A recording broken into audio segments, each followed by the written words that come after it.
আসসালামু আলাইকুম সবাইকে। আপনাদের সঙ্গে আছি আমি জামিল আহমেদ। আপনাদের সাথে আজকে কথা বলবো বাংলাদেশের সবচাইতে আলোচিত বিষয় সালমান এফ রহমান, যাকে আমরা সবাই দরবেশ নামে চিনে থাকি। এই দরবেশের কর্মকাণ্ড নিয়ে আপনাদের সঙ্গে কথা বলবো এখন। দরবেশ কিভাবে বাংলাদেশের ব্যাংকিং সেক্টর এবং বাংলাদেশের আর্থিক ব্যবস্থাকে পুরোপুরি পঙ্গু করে দিয়েছিল। বাংলাদেশের ব্যাংক সেক্টর, পুঁজিবাজার, বন্ড মার্কেটিং, গোটা আর্থিক সেক্টরকে ধ্বংস করার জন্য যিনি কাজ করেছেন তিনি হচ্ছেন বাংলাদেশের সদ্য বিদায়ী, যাকে স্বৈরাচার খ্যাত আওয়ামী লীগ সরকার বঙ্গবন্ধু কন্যা শেখ হাসিনার প্রধান উপদেষ্টা হিসেবে জানা হয় বেসরকারি খাত এবং শিল্প বিষয়ক প্রধান উপদেষ্টা সালমান এফ রহমান। কিভাবে ওনার স্থান এবং কিভাবে উনি পুঁজিবাজার ধ্বংস করেছেন, কিভাবে ব্যাংকিং সেক্টরকে উনি কলুষিত করেছেন, জানবো আমরা এই ভিডিওতে। ব্যাংক কর্মকর্তারা সালমান এফ রহমানকে এবং বাংলাদেশের আমরা প্রায় সকলেই ওনাকে চিনি ব্যাংক ঋণ খেলাফির জনক হিসেবে। ব্যাকসিমকিউ গ্রুপের মাধ্যমে উনি জনতা ব্যাংক থেকে প্রায় 25,000 কোটি টাকা ঋণ নিয়েছেন। সব নিয়ম ভেঙে জনতা ব্যাংক ওনাকে এই ঋণ দিয়েছেন এবং ওনাকে সাহায্য করেছেন বাংলাদেশ ব্যাংক। তখন বাংলাদেশ ব্যাংকের গভর্নর ছিলেন আব্দুর রউফ তালুকদার। উনি সব ধরনের নিয়ম কানুন তোয়াক্কা না করে উনি সালমান এফ রহমানকে 25,000 কোটি টাকা জনতা ব্যাংক থেকে ঋণ দিয়েছিলেন। সোনালী ব্যাংক থেকেও কিন্তু উনি প্রায় 250 কোটি টাকা ঋণ নিয়েছেন। কিন্তু এই দুটি ব্যাংক থেকে উনি শুধু লোন নেয়নি, এটি মাত্র ছোট্ট একটি নমুনা। আমি আপনাদেরকে বলবো উনি এই দুটি ব্যাংক ছাড়াও প্রায় আরো 5টি ব্যাংক থেকে সর্বমোট সালমান এফ রহমানের নজর থেকে বাঁচতে পারেনি অন্যান্য নামকরা ব্যাংকগুলো। সালমান এফ রহমান টোটাল উনি ঋণ খেলাফিতে আক্রান্ত করেছেন প্রায় 60টি ব্যাংকে। সর্বপ্রথম উনি সবচেয়ে বেশি যে ব্যাংক থেকে উনি ঋণ নিয়েছেন তা হচ্ছে জনতা ব্যাংক। প্রায় 23,000 কোটি টাকা উনি জনতা ব্যাংক থেকে ঋণ নিয়েছেন। সর্বমোট যদি আমরা বলি তাহলে এটা হচ্ছে 25,000 কোটি টাকা। আইএফআইসি ব্যাংক থেকে উনি নিয়েছেন 6,000 কোটি টাকারও বেশি। ন্যাশনাল ব্যাংক থেকে উনি নিয়েছেন প্রায় 3,000 কোটি টাকা। সোনালী ব্যাংক থেকে উনি নিয়েছেন 1,800 কোটি টাকা। অগ্রণী ব্যাংক থেকে উনি নিয়েছেন 1,400 কোটি টাকা এবং রূপালী ব্যাংক থেকে উনি নিয়েছেন প্রায় 1,000 কোটি টাকা এবং এবি ব্যাংক থেকে উনি নিয়েছেন 600 কোটি টাকা। সর্বমোট টোটাল ব্যাংক সেক্টর থেকেই সালমান এফ রহমান হাতিয়ে নিয়েছে 35,000 কোটি টাকা। সালমান এফ রহমানের সবচাইতে কলঙ্কিত যে অধ্যায় সেটি হচ্ছে বাংলাদেশের শেয়ার বাজার এবং বন্ড যে সেক্টর রয়েছে সেটি। প্রথমে আমি আপনার সাথে কথা বলবো শেয়ার বাজার নিয়ে। শেয়ার বাজার থেকে আমরা জানি যে উনি সর্বমোট প্রায় 22,000 কোটি টাকা শেয়ার বাজার কেলেঙ্কারি সম্পর্কে আমরা জেনে থাকি। শেয়ার বাজারের কেলেঙ্কারির সবচাইতে গুরুত্বপূর্ণ যে সেক্টরটি সেটি হচ্ছে যে খাতকে উনি ব্যবহার করে উনি এই কেলেঙ্কারি ঘটিয়েছেন সেটি হচ্ছে জিএমজি এয়ারলাইন। জিএমজি এয়ারলাইনের মাধ্যমে 2010 সালে প্রায় 400 কোটি টাকা হাতিয়ে নিয়েছেন উনি। বিনিয়োগকারীরাও এই খাতে যারা বিনিয়োগ করেছিলেন তারা কেউই কোনো ধরনের টাকা পায়নি। পাশাপাশি হচ্ছে ব্যাংকও কিন্তু কোনো ধরনের টাকা পায়নি।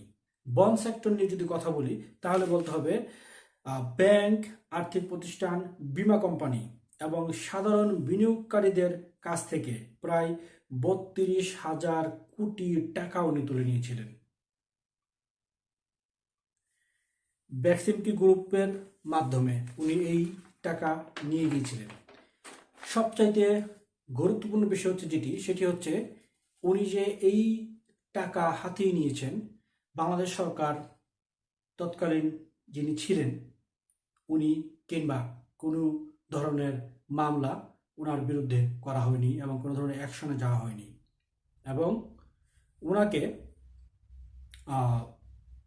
জনতা ব্যাংক, যে 7টি ব্যাংকের কথা আমি বললাম, কোনো একটি ব্যাংক ওনার বিরুদ্ধে মামলা করতে পারেনি এবং কেউই উনি যে কিস্তি পরিশোধ করার কথা ছিল, উনি কিন্তু একটি কিস্তিও পরিশোধ করেনি।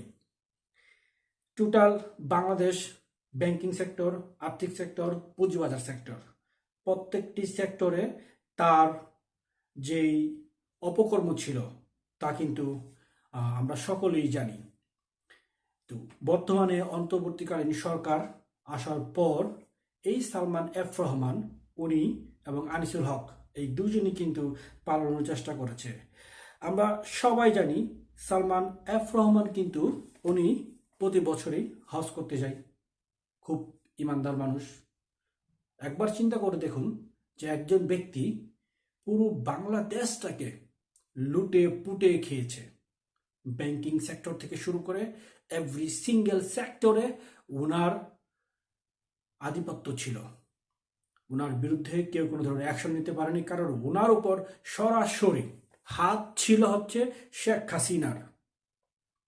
আমি আবার বলছি, ওনার উপর সরাসরি হাত ছিল শেখ হাসিনার, এবং শেখ হাসিনার হাত থাকার কারণে কিন্তু ওনার বিরুদ্ধে ব্যাংক বলেন, পুলিশ বলেন, কোনো কেউ, সাধারণ মানুষ বলেন, কেউ ওনার বিরুদ্ধে কোনো ধরনের মামলা করতে পারেনি এবং মামলা করতে দেওয়া হয়নি।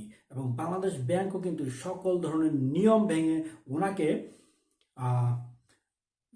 উনি যা চেয়েছে তাই দেওয়ার চেষ্টা করেছে এবং দিয়েছে। বিনিময়ে আমাদের বাংলাদেশের যে আর্থিক সেক্টর রয়েছে, পুঁজিবাজার এবং শেয়ার বাজার, সব কিছুকে উনি ধ্বংস করে দিয়েছেন। সর্বশেষ দেখুন, আমরা সবাই জানি যে আল্লাহ তাআলা ছাড় দিই কিন্তু ছেড়ে দিই না।